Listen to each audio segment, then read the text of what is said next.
చేవెళ్ల సభా వేదికగా బీఆర్ఎస్ పై సీఎం రేవంత్ రెడ్డి నిప్పులు చెరిగారు. కేసీఆర్, కేటీఆర్లపై విమర్శల వర్షం కురిపించారు. బీఆర్ఎస్ సర్కార్ 10 ఏళ్లలో నిరుద్యోగులకు అన్యాయం చేసిందన్నారు రేవంత్. ఇచ్చిన మాట ప్రకారం 2 లక్షల ఉద్యోగాలు ఇస్తామన్నారు. త్వరలోనే ఇందిరమ్మ కమిటీలను ఏర్పాటు చేయనున్నట్లు వెల్లడించారు. ప్రజలు అండగా ఉంటే 14 ఎంపీ సీట్లు అన్ని కైవసం చేసుకుంటామని తెలిపారు. బీఆర్ఎస్, బీజేపీలకు చీకటి ఒప్పందం ఉందన్న రేవంత్ కేసీఆర్ కుటుంబానికి మోదీనే పెద్ద అన్నారు. నువ్వు ఉన్నప్పుడు పరీక్ష పత్రాలు జిరాక్స్ సెంటర్లలో పల్లి బఠానీల్లాక అర్రాజు పెట్టి అమ్ముతుంటే సిగ్గులేనోడా, ఏ ఒక్క రోజైనా దద్దమ్మల్లో ఆ దొంగల్ని అరెస్టు చేసినవా? మేము వచ్చినాక బొక్కలేసినాం ఎవడైనా అట్లా చేస్తా అంటే. అందుకే ఈరోజు పేదోళ్ళ పిల్లలకు ఉద్యోగాలు ఇవ్వడానికి, పారదర్శకమైన నియామకాలు చేపట్టడానికి పబ్లిక్ సర్వీస్ కమిషన్ని ప్రక్షాళన చేసినాం.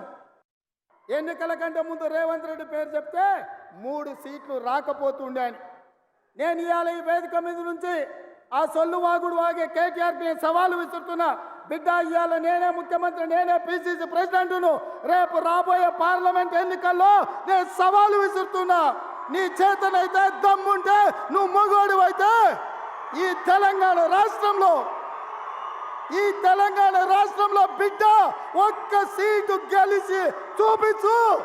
నీ అయ్యా నువ్వు వస్తావో, నీ అయ్య వస్తాడో మా కార్యకర్తలు చూసుకుంటారు. బిడ్డ, అల్లా తప్పగాలం కాదు, అవులగాలలాక అయ్య పేరు చెప్పుకొని కుర్చీలో కూర్చోలేదు సన్నాసోడా. కింది నుంచి కార్యకర్తగా కష్టపడి జెండాలు మోసి లాఠీ దెబ్బలు విని నీ అక్రమ కేసులు ఎదుర్కొని చెర్లపల్లి చెంచల్గూడ జైల్లో మగ్గినా భయపడకుండా, లొంగిపోకుండా నిటారుగా నిలబడి నిన్ను, నీ అయ్యను, నీ బావను బొందబెట్టి ఇవాళ కుర్చీలో కూర్చున్నాం. ఇవాళ ఆయన మాట్లాడుతుండు, మేము సోషల్ మీడియా ఉంటే మేము గెలిచేటోళ్ళమని. అరే సన్నాసోడా, ఉన్న టీవీలన్నీ సుట్టపొల్లవే కదరా. మాకేమన్నా టీవీ ఉందా? మాకేమన్నా పేపర్ ఉందా? మా అయ్య చూపించుకోవడానికి ఏమన్నా టీవీ ఇచ్చిండా? రాసుకోవడానికి ఏమన్నా పేపర్ ఇచ్చిండా? సొల్లువాగుడు వాగడానికి మాకేమన్నా మైకులు ఇచ్చిండా? సాయంత్రం పూట సేద రీయడానికి జూబ్లీహిల్స్లో సినిమా వాళ్ళ గెస్ట్ హౌస్లు ఏమన్నా మాకు ఇచ్చిండా? ఏమిచ్చిండా? మా కార్యకర్తలు కష్టపడితే, మా కార్యకర్తలు నిలబడి కొట్లాడితే మాకు ఇవాళ ఈ అధికారం వచ్చింది.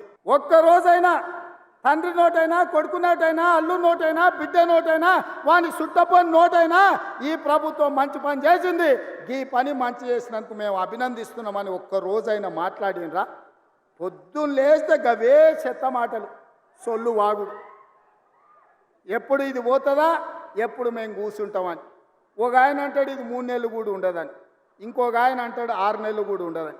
నేను చెప్పదలుచుకున్న సన్నాసులను, ఎవడైనా 3 నెలలో 6 నెలలో ఈ ప్రభుత్వం ఉండదు అని గ్రామాలకు వచ్చే మా కార్యకర్తలు వాళ్ళని పట్టుకొని యాప చెట్టు కట్టేసి లాగుల తొండలు ఇచ్చి కొడతారని చెప్పి నేను ఈ సందర్భంగా చెప్పదలుచుకున్నా.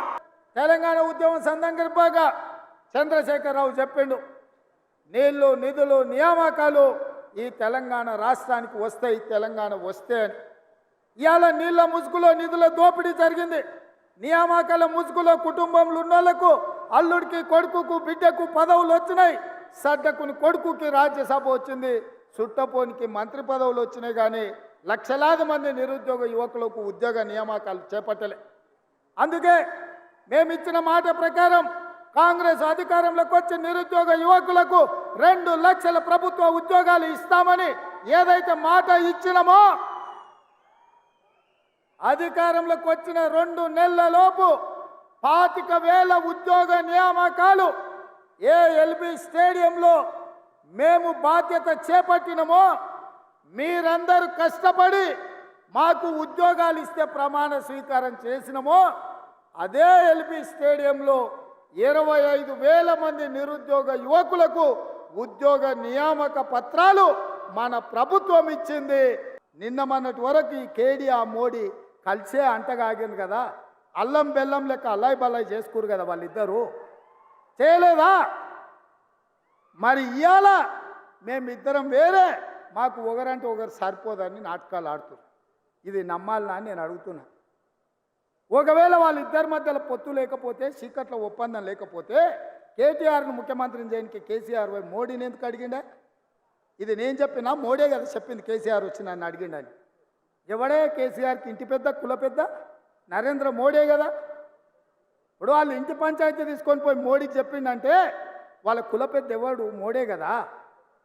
మరి ఆ మోడీ కేడి ఇవాళ కాంగ్రెస్ను తట్టుకోవాలంటే చీకట్ల కలిసి ఉండాలి, పొద్దుటిపూట కొట్లాడినట్టు ఉండాలని నాటకాలు వేస్తారు. రేపటి ఎన్నికల్లో మీరు కట్టెపట్టుకొని తిరిగితే 14 ఎంపీలను గెలిపించే బాధ్యత సోనియమ్మకు మేము మాటిస్తాం.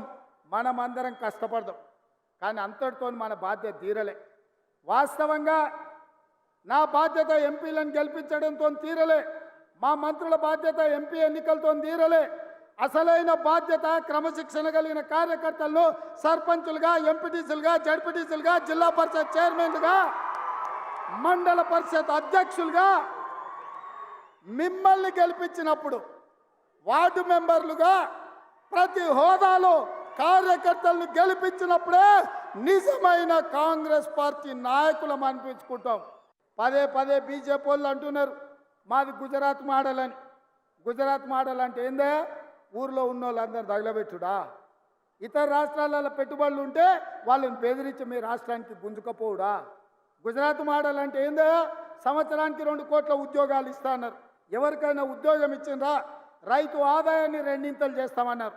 రైతు ఆదాయం 2 చేయలేదు, కానీ ఢిల్లీలో మాత్రం ధర్నా చేస్తున్న రైతులను కాల్చి చంపేసింది. ఇదా గుజరాత్ మోడల్? ఇదా మీరు చెప్తున్నది నరేంద్ర మోడీ గారి మోడల్?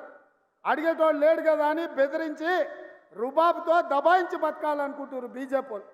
నిన్న మన బీజేపీ వాళ్ళు బయలుదేరింది మోడీని ప్రధానమంత్రిని చేయాలి. ఇప్పటివరకు ఏమున్నాడా మోడీ? ప్రధానమంత్రి లేడా? ఆయన మన ముఖ్యమంత్రి ఉన్నాడా? 10 ఏళ్ళ నుంచి దేశానికి ప్రధానమంత్రి ఆయనే కదా. మరి ఆయన ఎందుకు చేయలే?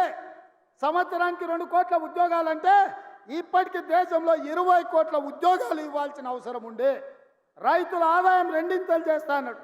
కానీ మా ఊర్లో వడ్లు అంటే ఇస్తే కొనేటోళ్ళు లేడు, మా తాండూరులో కందులు వస్తే పట్టేటోళ్ళు లేడు.